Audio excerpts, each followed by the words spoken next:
सिगाङावनो नोंसोर मिडियानि साफ्रोमबो मिडियानि मानसिफोरखौ आं साबायखर बावो आरो दिनै जोंहा बड'सा मन्दल एगजिकिउटिभ मिटिं बाहाय जों सांगठनिक रायलायलायनाय जायो परबर्ती खालाव जों बोरै संगठनखौ दैदेनलांनो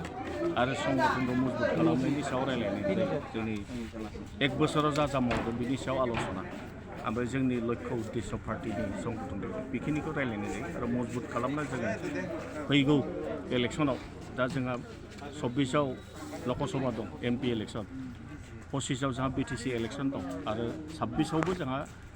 विधान सभा इलेक्सन दं बेफोरनि थाखाय जोङो संगठनखौ प्रिपेरेसनाव लांनो थाखायनो जि आल'सना खालामनाय जादों आरो जों बोरै मावलांनांगौ मा लेभेलसिम बेखौ सावरायनाय फैबाय थानाय समाव मा रायजोफोरनि थाखाय माबायदि खामानि मावनो साखाफारा जानानै दं देख जों BTC सरकार हिसाबै मोननै पार्टिखौ जों नुबोबाय जोंनि रायजो राजा साधारन रायजो राजानि जेबो मुलाम्फा जायाखै आरो सिस्टेमनि जेबो परिबर्तन फैयाखै आगोल जा सिस्टेम दं बे सिस्टेमानो दं जों खिन्थु मोनसे खोथाखौ गेरेन्टि होना बुंनो हायो BJP फैयोबा एसेबाबो आदर्श जोंहा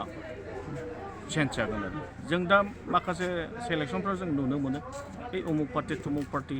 जाय दुखिया मानसि जायहा मोननांगौ PMJY न' मोननांगौ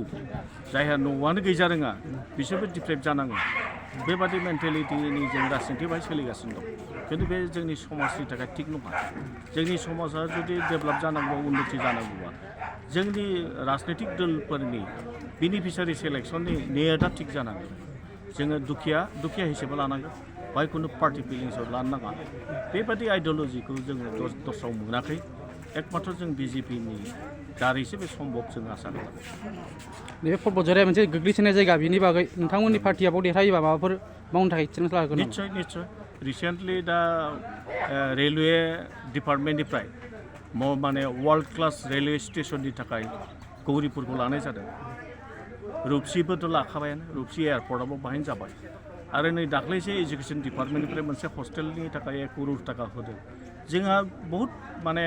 परिकल्पना दङ जे बेबादि जोङो खुनु ओनसोलखौ गोग्लैसोनानै दोननायनि जोंहा लक्ष्य गैया बेफोरखौबो जों बोरै उद्धार खालामो बिनि थाखायबो आरो एइबारनि बाजेटआव जोङो एकलव्य एकटा मोनसे माने बर्डिं स्कुल बेबादि प्रत्येकटा साब डिभिजनाव मोनफा बर्डिं स्कुल जागोन जेखिनिखि नम्बर